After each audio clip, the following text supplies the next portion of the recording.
부모님의 걱정의 대부분을 차지하는 게 뭘까요? 아마 그건 분명히 자식 걱정일 것 같습니다. 자식의 건강에 대한 걱정, 안전에 대한 걱정, 또 발전에 대한 걱정, 그리고 올바른 사람이 되기를 바라는 그 걱정. 자식에 대한 걱정은 자식이 잘 되면 잘 되는 대로 걱정이고 못 되면 또 못 되는 대로 걱정입니다. 그래서 부모는 자기 문제에 대한 걱정보다 일생 동안 자식 문제로 걱정하는 비율이 훨씬 더 높습니다. 그런 부모님을 여러분 우리는 귀히 여겨야겠지요. 여러분 더 잘 섬겨가시는 분들이 되실 수 있기를 소망합니다. 오늘 본문에 보면 예수님께서 이방 선교 지역을 순회 선교 사역하시고 유대 지역으로 돌아가시면서 그 배 안에서 이제 유대 땅을 목전에 두고서 배 타고 가는 그 과정에서 주님이 머릿속에 걱정이 가득하셨습니다. 마치 부모가 자식을 향한 걱정처럼 우리 주님도 머리에 걱정이 가득 차셨습니다. 왜냐하면 그들의 신앙을 왜곡시킬 수 있는 요소들이 이방에서보다 저 유대 땅에 훨씬 더 위험도가 높기 때문입니다. 아예 아무것도 모르는 이방에서는요, 오히려 예수님이 사역하기가 훨씬 편하셨습니다. 말씀하면 그들은 그냥 신기하게 들었고 이적을 행하면 이적 그 자체를 받아들였습니다. 그런데 유대인들은 달랐습니다. 유대인들은 율법을 알고 선지자들의 말씀을 안다는 것 때문에 주님의 말씀에 토를 달았고 주님의 이적에 왜곡된 의문을 제기했습니다. 사실 여러분, 우리의 믿음의 크기는 기적의 양만큼, 우리가 기적을 본 양만큼 내 믿음이 커지는 게 절대 아닙니다. 오히려 마음이 열린 만큼 우리의 믿음은 커지는 거죠. 기적의 양을 바라는 자들에게는 우리 주님이 이렇게 말씀하셨습니다. 바로 앞에 있는 12절을 한번 보시겠습니까? 어찌하여 이 세대가 표적을 구하느냐? 내가 진실로 너희에게 이르노니 이 세대에 표적을 주지 아니하리라. 이렇게 말씀합니다.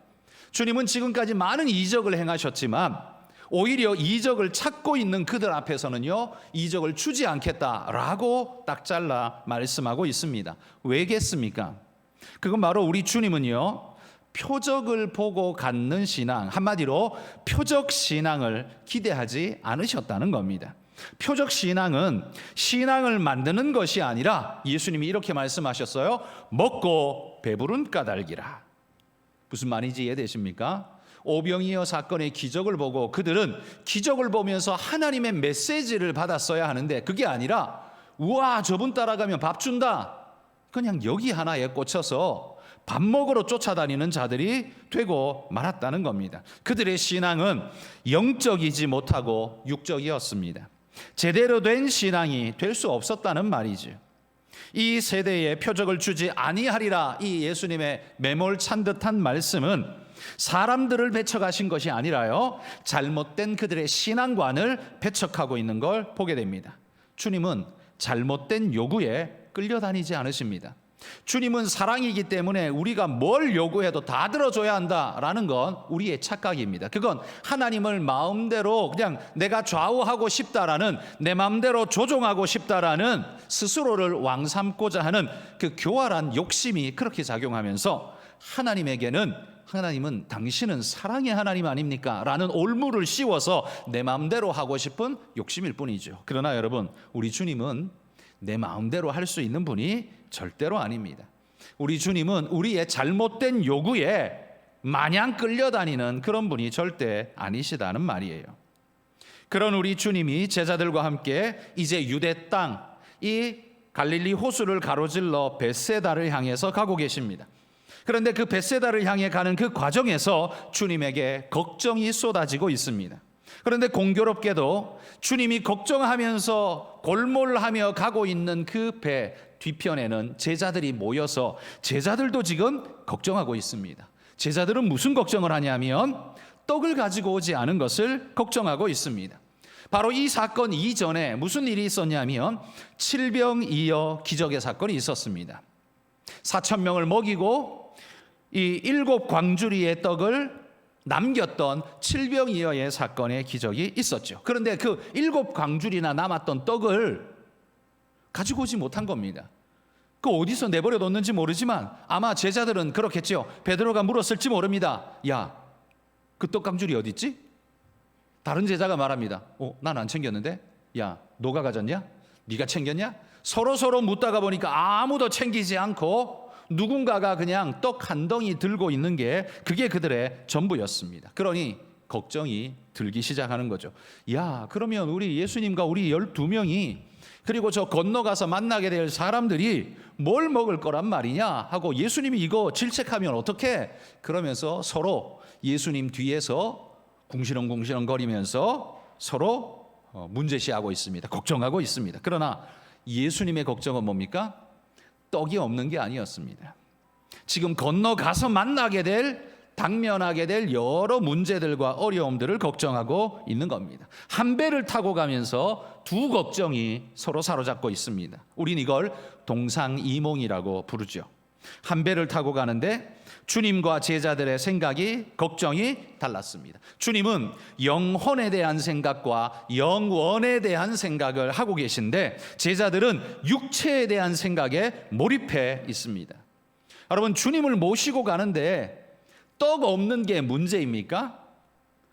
얼마 전에 5병이어 기적도 봤고 7병이어 기적도 봤는데 뭐 있어서 그런 기적이 나왔습니까? 아무것도 없는데도 그 떡을 만들어내신 우리 주님의 기적을 보았다면 제자들은 지금 떡 없음 때문에 걱정할 일이 없죠.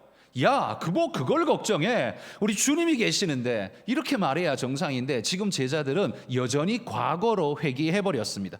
야, 떡을 안 가져왔네. 7광줄이 떡 어디 갔어? 지금 그 이야기를 하고 있다는 거예요. 제자들의 걱정은 예수님의 5병이어의 기적을 보고 7병이어의 기적을 봤음에도 불구하고 여전히 제자들의 걱정은 뭐예요? 떡 걱정입니다. 떡. 여러분, 이게 바로 인간의 수준입니다. 모시는 그분이 누군가를 잊어버리고 늘 자기 수준으로 생각합니다. 예수님은 5병이어 또 만들 수 있습니다. 그런데 그거 잊어버렸습니다. 떡 없는 자기 수준에서 지금 걱정하고 있다는 거예요. 여러분, 주님을 믿는다는 우리의 모습이 지금 배 타고 가면서 떡 걱정하고 있는 제자들의 모습과 다를 바가 뭐가 있습니까? 우리는 예수님 모시고 살아가면서 무슨 걱정을 해요? 맨날 돈 걱정을 합니다. 맨날 어떻게 살까를 걱정합니다. 지나놓고 보면 어떻게 살았는지 기적같이 잘 살아왔는데 생각보다 훨씬 잘 살아왔는데 그건 계획이 출중했기 때문에 그런 게 아니라 하나님 손 붙잡고 이렇게 잘 살아왔는데 그럼에도 불구하고 그런 과거를 경험했음에도 불구하고 여전히 우리는 우리의 미래를 두고서 뭘 걱정해요? 돈 걱정하며 살아가는 게 그게 우리라는 말입니다. 오병이어 뒤에 두고서 늘 돈 걱정하는 게 우리라는 말이죠. 그런 모습에서 지금 배 타고 가는 두 동상이 이몽의 걱정가들처럼 여러분, 천국을 향해 가고 있는 우리는 주님은 영혼과 영혼을 걱정하시는데 우리는 오늘도 여전히 머리를 땅에 박고 돈 걱정하고 건강 걱정하고 그 걱정에 전무하고 있는 우리의 모습. 여러분, 오늘 이 호수를 건너는 제자들의 그 배 속에서 여러분의 얼굴을 발견할 수 있기를 바랍니다. 여러분, 우리도 신앙의 문제가 언제 외부적인 환경 문제와 물질적 문제 때문에 내 영혼이 파탄난 경험 해보셨습니까? 오히려 그거보다는요, 우리 신앙의 문제는 외부적인 문제 때문이 아니라 오히려 늘 내부적인 문제 때문에 내 영혼이 바닥나고 무너져버리는 경험을 우리는 늘 해옵니다. 오히려 외부적인 문제는요, 우리로 하여금 더 강력한 결속을 우리에게 허락해주고 주님을 더 붙잡게 만드는 그런 일 경험하지 않았습니까? 문제, 돈 문제나 가족의 건강 문제나 문제가 생기면 어땠습니까? 하나님 앞에 더 엎드리고 더 기도하고 가족들이 더 하나 되어서 그 문제를 돌파하려고 우리는 더 뭉쳤었습니다. 그런데 내 안에서 일어나는 분노와 욕심과 죄악의 일들은 어떻게 만듭니까? 우리 가족을 파탄시키고 내 영적인 상태를 허물어뜨리는 오히려 그런 일 경험하지 않았습니까? 그걸 경험하며 살아옴에도 불구하고 우리는 마치 물고기의 기억력처럼 돌아서면 잃어버리는 바로 5병이어 7병이어 사건을 일으켜놓고 배 타고 지나가는 길에 7병이어를 잊어버리는 물고기 기억력 수준으로 여전히 우리도 살고 있다는 거예요.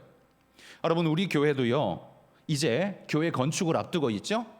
여러분, 올해 12월쯤이면 우리 교회는 이사 가야 됩니다.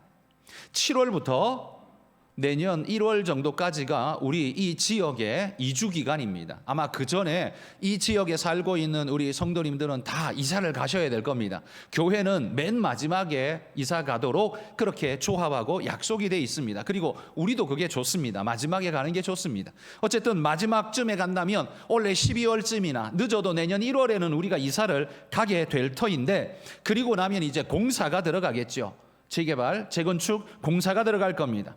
교회 건축에 있어서 여러분 우리가 가질 수 있는 제1번의 문제는 뭘까요? 교회를 새로 지어야 한다라고 할 때 누구나 머릿속에 드는 1번 문제는 뭘까요? 그건 여전히 돈 문제입니다. 왜? 이거는 그냥 뭐 1, 2천만 원 이야기가 아니라 이 100억이 넘어가는 큰 돈이기 때문에요. 이건 우리에게 굉장히 심각한 중요한 문제인 것 분명하죠. 물질적인 이 문제가 우리에게 큰 표면적 문제인 것은 사실입니다. 그러나 여러분, 우리가 교회 짓다가 헌금이 모자라고 우리의 재정이 모자라면 교회가 파산 날까요? 아닙니다. 교회 짓다가 돈이 좀 모자라면 교회들이 어떻게 합니까? 더 모여서 기도하고 더 간절하게 뭉쳐서 하나 되고 여러분 노력하는 교회가 대부분일 겁니다. 그러니까 교회 건축하는데 돈 문제가 문제인 것은 분명하지만 오히려 그것이 우리를 결속하게 하는 요소가 될 겁니다. 그런데 교회 건축의 진짜 문제가 뭔 줄 아십니까? 교회 건축하다 보면 생겨나게 되는 과정에서의 다툼과 분란의 문제가 이게 문제입니다. 그런데 이거보다 더 큰 문제가 있습니다. 더 큰 문제는 뭐냐면 건축 다 하고 난 다음에 찾아오는 진짜 문제입니다. 큰 건물과 화려한 조명들 때문에 그때부터 우리는 엉뚱한 자랑을 일삼고 자기중심적인 요구에 휘말려서 교회가 중심을 잃고 표류하게 되는 그런 교회들을 많이 봅니다. 여러분, 이게 진짜 문제라는 말입니다. 사실 교회가 건축 문제에 있어서 건물 다 지어지고 헌금 다 하며 했으면 문제 없을 것 같잖아요. 그런데 괜찮을 것 같은 바로 그때부터 교회 문제가 시작한다는 겁니다. 이거 어떻게 해석할 수 있느냐? 에스라서를 머릿속에 한번 떠올려 보십시오. 에스라서는 두 부분으로 나뉘어지는데, 전반부는 스룹바벨이 이스라엘 백성을 데리고 예루살렘으로 귀환하여서 성전을 짓는 이야기가 에스라서의 전반부입니다. 그들은 돌아와 보니까 허허벌판, 황량한 벌판입니다. 그들의 구심점이 될 만한 성전을 빨리 지어야 되겠다 열망하는 마음으로 스룹바벨을 중심으로 이스라엘 백성이 하나 되어서 그 어려운 중에도 성전 건축을 했습니다. 그래서 성전 건축을 멋지게 지었습니다. 그리고 얼마간 시간이 지난 다음에 에스라가 두 번째 성전 귀환, 포로 귀환으로 예루살렘으로 돌아옵니다. 에스라가 포로 귀환하여 예루살렘으로 돌아와 보니까 성전은 멋지게 지어져 있는데 문제가 이게 심각합니다. 어떤 문제냐? 성전은 지어져 있는데 이스라엘 백성들은요, 이방인과 통혼하고 살아가는 게 이방인처럼 살아가고 있습니다. 그리고 성전 밑에 골방들이 있는데 그 골방을 이방인에게 너 거기 원해? 그럼 거기 살아. 이방인을 막 성전 골방을 이방인에게 아무나 줘버립니다. 여러분, 성전에 들어갈 수 있는 사람이 누굽니까? 제사장만 들어갈 수 있잖아요. 제사장만 들어갈 수 있는데 유대인도 아니고 이방인에게 하나님을 예배하는 자도 아니고 그걸 이용해 먹으려는 자에게 성전에 방을 내줬습니다. 이게 어떤 문제일까요? 성전 건물은 건물일 뿐 아무 의미가 없다는 거죠. 여러분, 이스라엘이 포로 귀환하여 돌아와서 성전을 짓고 난 다음에 성전은 지어 놓았는데 마음속 성전, 심령의 성전은 다 허물어져 버리니까 성전이 의미가 없습니다. 누가 살든 관심도 없습니다. 먼지 끼든 말든 신경 쓰지 않습니다. 에스라가 와서 바로 그 모습을 보고 통탄하면서 가슴을 찢고 눈물을 흘리며 하나님 앞에 부르짖은 것입니다. 그때 에스라와 함께 하나님의 성전을 꿈꾸는 사람들이 에스라에게 와서 아직도 늦지 않았습니다. 당신이 시작하십시오. 그러면 우리가 함께 하겠습니다. 그러면서 그 이스라엘 백성, 그 난잡한 상태에 있는 어지러운 이스라엘을 정리하고 회복시키는 사역을 에스라가 감당하지 않습니까? 그래서 껍데기만 지어놓았던 성전을 이제 이스라엘 백성들 마음속에 하나님의 말씀이 세워지는 백성으로, 그냥 껍데기 성전이 아니라 알맹이 신앙 성전이 제대로 이루어져서 이스라엘이 진짜 이스라엘 되도록 만든 것, 그게 바로 에스라였습니다. 그러니 여러분, 우리가 성전 건물을 짓는 것 중요한 일이지만 우리의 내면의 신앙의 바른 모습으로 회복하지 않으면 짓는 껍데기는 그냥 덩어리가 될 뿐입니다. 그냥 예쁜 덩어리가 될 뿐입니다. 그게 필요하십니까? 그건 필요 없는 일입니다. 내면의 신앙이 없다면 그건 필요 없는 일이에요. 그러면 필요 없으니까 없앨까요? 아니요. 그게 아니라 내면의 신앙을 갖추는 것이 더 중요합니다. 그럴 때에 외면의 교회가 함께 아름다운 꽃피는 역사가 일어나게 될 것입니다. 여러분, 우리의 교회가 그렇게 되기를 소망합니다. 여러분, 우리가 교회 짓는 건축의 문제는 돈도 문제지만, 헌금도 문제지만, 건축비가 문제인 건 사실이지만, 그거보다 더 중요한 것, 여러분의 심령 속에 하나님의 말씀과 영적 성전이 건립되지 않으면, 세워져 있지 않으면 다 허사라는 말입니다. 그래서 우리의 신앙을 경고케 하는 것이 무엇보다 중요하다는 말입니다. 여러분, 그렇게 되시기를 주의 이름으로 축복합니다. 이렇게 제자들과 함께 배 타고 이제는 유대 땅으로 가고 있는 주님이 걱정하고 계시다고 했는데, 주님께서 걱정하는 바가 뭘까요? 오늘 본문에 보시면 주님이 두 가지를 주의를 주면서 걱정을 보여줍니다. 첫 번째 걱정은 바리새인들의 누룩을 주의하라. 두 번째는 헤롯의 누룩을 주의하라. 이렇게 두 가지의 당신의 걱정을 제자들에게 말하고 있습니다. 이 두 걱정의 공통점은 누룩입니다. 이 누룩이 뭡니까? 누룩은 빵을 만들 때 들어가야 하는 중요한 발효원이죠. 이게 들어가면 부풀어지면서 빵이 부드럽고 질감이 좋은, 먹기 좋은 맛있는 빵으로 부풀어져서 제대로 된 빵이 만들어집니다. 여러분, 이렇게 누룩이 들어간 빵은 한마디로 유교병이라고 부르고요. 이스라엘이 절기 때에는 하나님이 반드시 무교병을 먹으라고 했습니다. 일주일 동안. 그래서 그걸 무교절이라고 하는데요. 이 누룩을 넣지 않는 빵이기 때문에, 밀가루 반죽 그대로를 구워버렸기 때문에 맛도 없고 딱딱한 빵이 돼버리고 맙니다. 그러니까 맛도 없고 딱딱한 빵, 이걸 왜 먹게 했을까요? 고생이잖아요. 그러니까 고생, 너희가 종살이하고 광야 40년을 믿음으로 하나님 안에서 보냈던 그 시간을 기억해라. 잊어버리지 마라. 이 딱딱한 고생의 떡을 먹으면서 너희가 살아왔던 그 과거를 잊지 마라. 교만하지 말고 오늘 주어진 이 복된 삶이 너희에게 축복이라는, 감사라는 사실을 잊지 마라. 그래서 하나님이요, 무교병을 먹게 하셨습니다. 그런데 그건 일주일이고 평상시에는 다 누룩을 넣은 유교병을 먹습니다. 그게 부풀어 올라서 빵이 부드럽게 되고 맛있게 변합니다. 그래서 이 누룩의 특징은 그의 특징을 변질시켜서 바꾸어서 복되게 만들죠. 좋게 만들죠. 그리고 부풀려 줍니다. 그래서 변질과 부풀림, 이것이 누룩이 만들어내주는 특징이죠. 그런데 이런 특징이 죄의 특징하고 너무나 흡사합니다. 그래서 성경은 누룩을 설명할 때 늘 죄의 상징으로 설명하고 있습니다. 누룩이 들으면 되게 기분 나쁘겠지만 어쨌든 이 누룩의 특징이요, 죄의 특징하고 되게 비슷하다는 거예요. 순전해야 할 신앙이 부풀려지고 변질되는 것, 왜곡되는 것, 이건 주님이 가장 위험하게 보는 요소라는 말입니다. 주님께서 바리새인의 누룩과 헤롯의 누룩을 주의하라 라고 말한 건, 주님께서는 우리의 신앙이 부풀려지고 요만큼밖에 없으면서 마치 이만큼 있는 것처럼 뻥튀기 되어지고, 혹은 하나님의 바른 길을 가지 않고 삐뚤어져서 자기 마음대로 자기 욕심대로 왜곡된 신앙을 하는 것, 이거 가장 경계하신다는 거예요. 우리 주님이 그거 가장 싫어하신다는 겁니다. 그래서 우리도 우리 신앙에 부풀려지거나 변질되게 하는 요소가 여러분 우리 안에 혹은 우리 주변에 없는지 살펴야 합니다.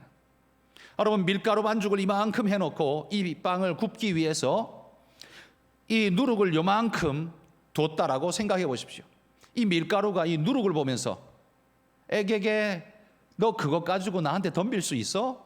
너 이리 와봐, 나 너 삼켜버릴 거야 하고 확 잡아먹었다고 생각해 보십시오. 확 잡아먹었는데 그 다음 날 보면 어떻게 됩니까? 이 누룩이 발효되어져 가지고 밀가루가 통째로 누룩한테 삼켜져 가지고 부풀려져서 완전 변화되어진 모습, 그렇게 되지 않습니까?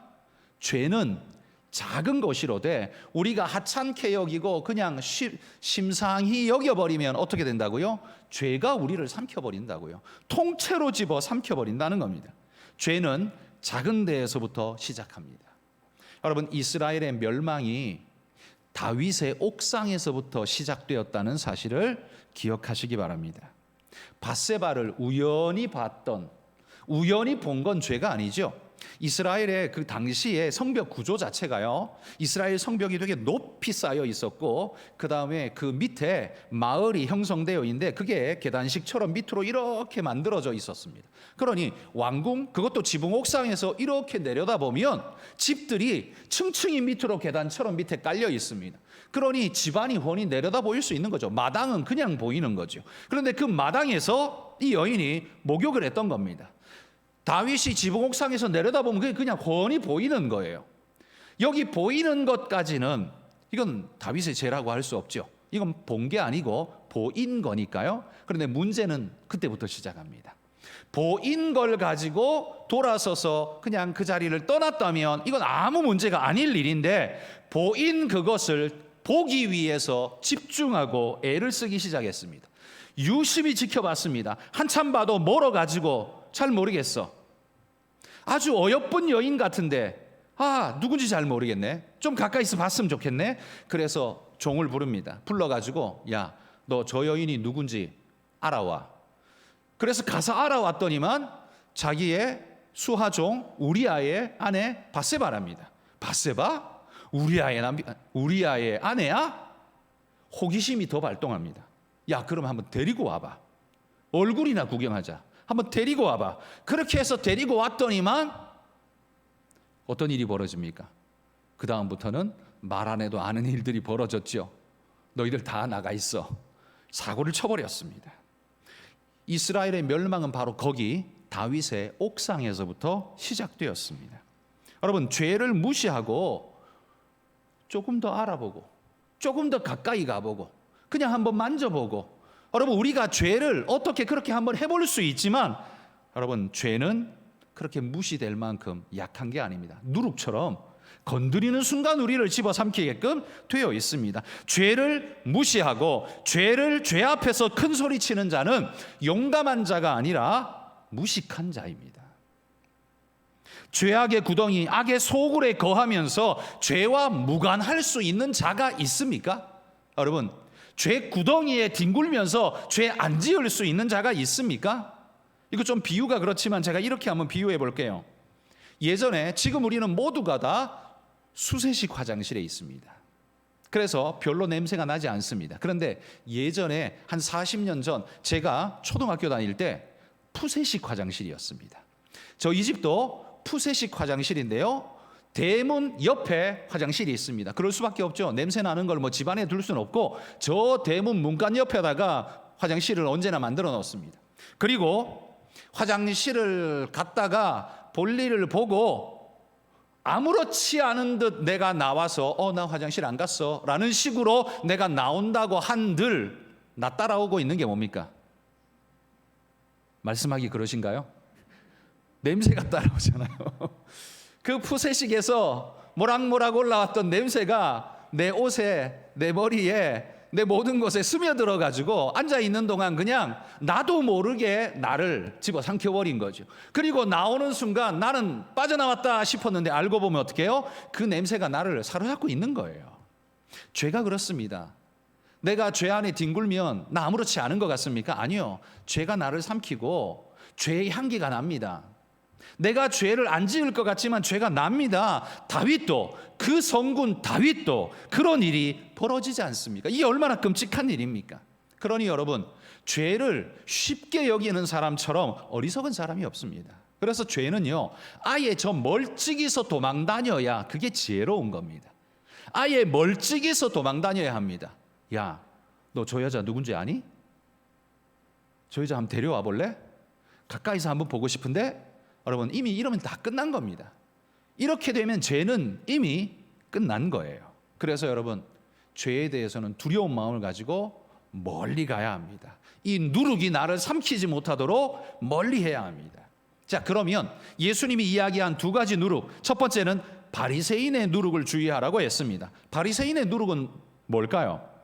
바리새인의 누룩은 외식입니다. 이건 예수님이 하신 말씀이에요. 바리새인의 누룩은 외식입니다. 겉모습은 거룩과 말씀으로 무장한 것처럼 보이지만 사실은 그들의 소망은 어디 있어요? 하나님을 향해 있는 게 아니라 사람을 향해 있었습니다. 그래서 예수님의 비유 이런 말씀이 있죠. 저들은 회당과 큰 거리 어귀에 서서 두 손을 들고 기도하기를 좋아한다. 그런데 그 기도 내용이 뭐예요? 기도 내용이 이런 거예요. 하나님이여, 나는 저 세리와 같지 않게 하신 것을 감사하나이다. 그것도 작은 말로 하는 게 아니라 이렇게 큰 소리로 해요. 왜?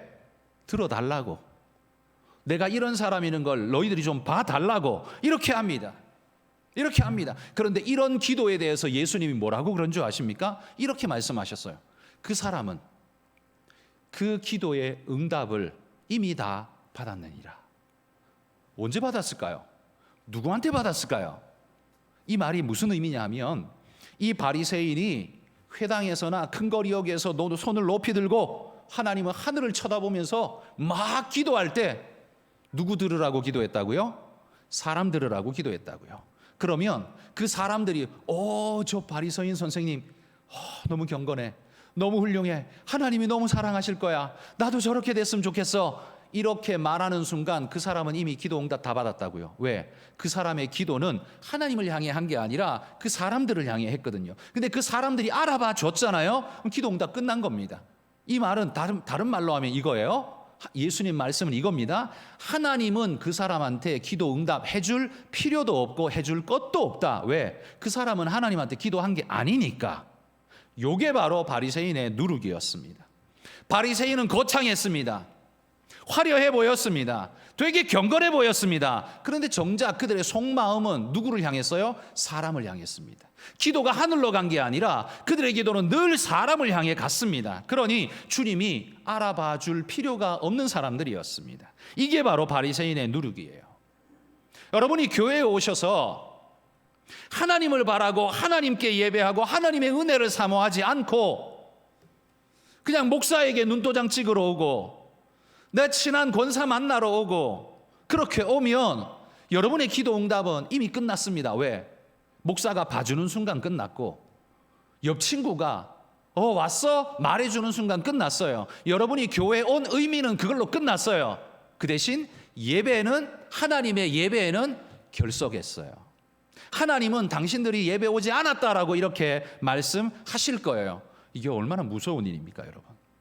그러니까 우린 이 부분을 주의해야 한다는 겁니다. 우리가 예배하면서요, 우리가 하나님을 섬긴다고 하면서 바리새인의 누룩에 사로잡혀서 껍데기로 신앙생활에서는 절대로 안 됩니다. 저는 이 바리새인의 누룩을 그냥 껍데기 신앙이다 이렇게 부릅니다. 껍데기는 화려하죠.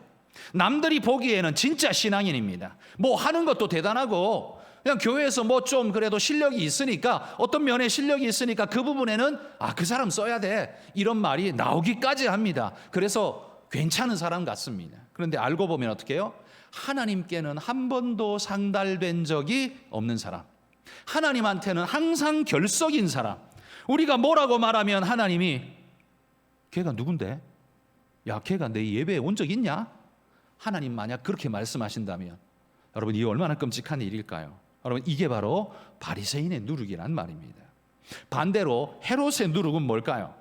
여기 헤롯의 누룩이란 여러분이 잘 아는 헤롯 대왕 그들의 가문이 이스라엘의 계속적인 왕과를 이어옵니다. 그래서 여기 헤롯의 누룩이란 말은 헤롯의 그 왕권을 지닌 자들의 누룩, 그걸 이야기하고요. 또한 거기에 빌붙어 있는, 그러니까 그들로 인해 권력과 재물과 유익을 얻어먹으려고 그 헤롯을 추종하는 헤롯 당원들, 사람들, 그들의 누룩을 지금 말하는 겁니다. 이 헤롯은 예수님 당시에 정권을 잡고 있었던 헤롯을 쫓는 무리들, 바로 헤롯 당을 말합니다. 이들은 철저히 세속적이고 계산적이었습니다. 이들은 신앙적이지 않습니다. 이 헤롯 당과 가까이 있었던 신앙인이 있었는데 그들은 사두개파였고, 신앙은 없이 이윤에 출중하고 정권만 잡기를 바랬던 사람이 있었는데 그게 헤롯 당원이고, 권력은 쥐지 못했지만 종교적 지지도를 강하게 가지고 있었던 야권 지도자가 있었는데 그게 바로 바리새인이고, 이해되십니까? 그런 구도입니다. 그러니까 이 헤롯 당원들은요, 하나님께 별로 관심 없습니다. 하나님께 관심 있는 척하는 이유는 자기들이 다스려야 할 무리들이 유대인이기 때문에 그 유대인을 다스리려면 자기도 하나님을 섬기는 척 해줘야 이게 말이 통합니다. 자기는 신앙 없어도 그렇게 맞춰줘야 이 사람들을 끌고 갈 수 있습니다. 그런데 자신의 목적은 이들을 수단화하고 그 다음에 로마의 눈치를 보면서 로마로 인해서 지지를 받는 것, 이게 자신들의 목적이기 때문에 늘 궁극적으로는 로마 뜻을 따라가는데 현실적으로는 유대인들의 입맛을 조금씩만 맞춰주고 있는 사람, 거의 한마디로 말해 죽지 않을 만큼만 먹여주고 있는 사람, 그게 헤롯 당원들이었습니다.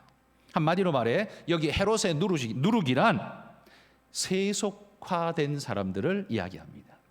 헤롯의 누룩을 주의하라라는 말은 세속화를 주의하라라는 말입니다. 여러분, 앞에 말한 바리새인들의 누룩, 외식, 이게 껍데기 신앙이라면 이 헤롯의 누룩, 이건 세속화, 이건 변질된 신앙을 말하는 겁니다. 상하고 부패해서 먹으면 배탈 나는 그런 신앙입니다. 여러분, 주님께서 제자들을 걱정하시면서 말씀하시는 이 경고의 말씀은 오늘 교회를 향해 하시는 하나님의 말씀이라고 저는 믿습니다. 교회가요, 주님 오실 때까지 교회의 본질을 잃지 않고 주님의 명하신 바른 신앙을 유지할 수 있는 길은 이 두 가지를 주의하는 겁니다. 외식과 세속화입니다. 교회를 파괴시키는 가장 무서운 질병, 그건 바로 이 외식과 세속화입니다. 주님은 그것을 아시기에 제자들에게 미리 경고하신 겁니다. 알맹이는 없으면서 껍데기로 있는 척하는 것도 교회를 파괴하는 일이고, 아예 교회를 들어서 세상에다가 갖다 바치는 자들도 교회를 파괴하는 자들이다, 지금 그렇게 말하는 거예요. 껍데기 신앙, 변질된 신앙, 여러분 둘 중에 뭐가 더 나쁠까요? 여러분이 보기에는 둘 중에 뭐가 더 나쁜 것 같습니까? 뭐가 더 나쁩니까? 라는 말은 뒤집으면 그래도 둘 중에 뭐가 더 나은 것 같습니까? 이런 말이지요. 그런데 그렇게 말하는 순간 어떻게 해요? 아, 그게 좀 더 나아? 아, 그럼 그건 해도 되겠네 라는 식으로 흘러갈 수 있기 때문에 저는 그렇게 말하지 않습니다. 둘 다 나쁘다. 무엇이 더 낫다라고 말할 수 없다. 그래서 아예 칼로 삭 자르듯이 잘라버려야 합니다. 여러분, 이건 교회만 파괴시키는 게 아니라 우리 개인도 파괴시킵니다. 우리 개인의 신앙도 이 두 가지 때문에, 외식과 세속화, 이 두 가지 때문에 무너집니다. 여러분의 신앙은 이 두 가지를 잘 피해가고 계십니까? 세속화에 빠져서 자신을 세상에 내던진 사람, 그래서 교회에는 1년에 그냥 몇 번 정도, 한 2번 정도만 출석하고 있는 사람, 그런데 그런 사람이 교회에 와서 보니까 외식하는 사람이 눈에 보여. 그러면서 말하기를 저 외식하는 놈이 더 나쁜 놈이야, 이렇게 혹시 말한다면 진짜 외식하는 사람이 더 나쁠까요? 세속화된 그가 더 나쁠까요? 여러분, 반대로 외식자는 또 이렇게 말하겠죠. 야, 나는 그래도 교회 그리고 거의 꾸준히 나와. 너는 1년에 한두 번 나오지. 난 그래도 꾸준히 나와. 여러분, 누가 더 나을까요? 하나님 보기에는요, 외식하는 자나 세속화한 자나 이 도찐개찐입니다. 이게 거기서 거기예요. 다를 바 없다는 겁니다. 주님을 십자가에 못 박는 일에 놀랍게도 아까도 말했죠. 헤롯 당원은 철저히 세속과 권력에 붙은 사람이고, 바리새인은 종교적인 거룩이라는 이름으로 명예를 가지고 있는 야권 당수 같은 존재들이라고 했습니다. 이 둘은 완전히 상극이에요. 그런데 놀랍게도 이 둘이 마음이 찰떡궁합처럼 하나가 된 때가 있었습니다. 그게 언제냐면 예수님을 십자가에 못 박아 죽일 때, 그때였습니다. 이 말이 뭡니까? 세속화된 자도요, 신앙 절대로 받지 않습니다. 외식하는 자도요, 종교적인 것 같지만 절대로 복음의 말씀 받지 않습니다. 둘이 짝짝꿍 해가지고 예수님을 십자가에 못 박아 죽인 걸 보십시오. 둘 다 똑같은 겁니다. 여러분, 신앙을 외식해 하는 요소와 혹은 세속화로 몰아가는 요소 무엇이 있을까요? 자신이 세속화로 가고 싶을 때에는 자기를 막는 사람들에게 이렇게 말할 수 있습니다. 세속화로 가고 싶은데 막는 사람은 어떻게 막을까요? 야, 교회는 그러면 안 돼. 성경이 그렇게 하라고 말하지 않았어. 이렇게 말할 수 있겠죠? 그러면 이 세속화한 사람은 뭐라고 말할까요? 제발 율법적으로 좀 살지 말라고. 우리 주님께서 다 모든 것을 자유케 하셨는데 너는 율법적으로 좀 살지 말라고 이렇게 말하겠죠? 그래서 자기 행위를 정당화하겠죠? 그리고는 다른 사람이 제대로 사는 것 같지 않으면 외식적 특성이 여지없이 쏟아져 나와서 너는 외식자라고 말하겠죠? 여러분, 우리의 모습이 어떤지를 한번 오늘 돌아봅시다. 갈릴리 바다를 건너가면서 목적지를 앞두고 예수님의 머리는 복잡했습니다. 혹시 여러분, 종말이라는 예수님의 재림이라는 이 마지막 순간을 앞두고 교회라는 이 배를 타고 마지막 종착역을 거의 다 와가가는 지금 우리를 이끌고 가시는 우리 주님은 머리가 복잡하지 않으실까요? 이 외식과 세속화의 문제가 지금도 우리를 이렇게 파괴시키고 있다는 걸 아는 우리 주님이 머리가 복잡하지 않으실까요? 지금 갈릴리 바다를 건너고 있는 주님만 힘드실까요? 우리를 이끌고 가고 계시는 우리 주님, 우리 성령님은 지금 머리가 복잡하지 않으실까요? 여러분, 우리가 오늘 이 시대에 해야 할 일이 뭡니까? 이 거짓된 외식과 세속화를 버리고 오직 하나님 말씀이 내 삶의 중심입니다. 여러분, 누가 뭐라고 말하면 부끄러워서 푹 꺼지는 게 아니라 무슬림들처럼요, 우리는 그렇게 삽니다. 여러분, 그렇게 단호하게 말할 때 세상은 여러분이 인정할 겁니다. 아, 쟤는 원래 저래. 쟤는 교회 다니는데 저게 생명 같은 애야.